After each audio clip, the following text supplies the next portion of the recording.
Hello guys, ഞങ്ങളുടെ കുഞ്ഞൂസ് UKGയിൽ നിന്ന് first സ്റ്റാൻഡേർഡിൽ പോകുന്നതിൻ്റെ കോൺവെക്കേഷൻ സെറമണി ആയിരുന്നു. കുഞ്ഞൂസിൻ്റെ പേര് വിളിച്ചപ്പോൾ കുഞ്ഞൂസ് മുന്നോട്ട് പോയി. കുഞ്ഞൂസ് ഇങ്ങനെ വെയിറ്റ് ചെയ്യണേ. ഞങ്ങൾ ഡിഗ്രിക്ക് പഠിക്കുമ്പോൾ പോലും ഞങ്ങൾക്ക് ഇങ്ങനെ ഒരു കോൺവെക്കേഷൻ കിട്ടിയിട്ടില്ല. കിൻഡർ ഗാർഡൻ സ്റ്റുഡൻസിൻ്റെ കോൺവെക്കേഷൻ എന്ന് പറഞ്ഞപ്പോൾ ഞങ്ങൾ ഭയങ്കര അതിശയമായിരുന്നു. അങ്ങനെ തൊപ്പിയൊക്കെ വെച്ച് ചേച്ചി മുന്നോട്ട് വന്നപ്പം തൊപ്പി ചേച്ചിയുടെ തലേന്ന് പോയി. തൊപ്പി ഊരിയ തൊപ്പിയായിട്ട് ഇങ്ങനെ നിന്ന് പിന്നെ ടീച്ചർ അത് ശരിയാക്കി കൊടുത്ത് ഒരു നിപ്പ് കണ്ടോ.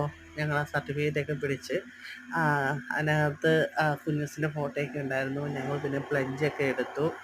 ഞങ്ങൾ ഇനിയും നല്ല സ്റ്റുഡൻസ് ആയിരിക്കും, നന്നായി പഠിക്കും, നല്ല ഫ്യൂച്ചറിന് വേണ്ടി ഞങ്ങൾക്ക് കഴിയുന്ന മാറ്റങ്ങളൊക്കെ ഞങ്ങൾ വരുത്തുന്നൊക്കെ പറഞ്ഞ് പ്ലഞ്ച് എടുത്തു. അങ്ങനെ കുഞ്ഞൂസിനതാ പറയണമെന്ന് പറഞ്ഞു. എന്താ കുഞ്ഞൂസ് പറയാനുള്ളത്? അങ്ങനെ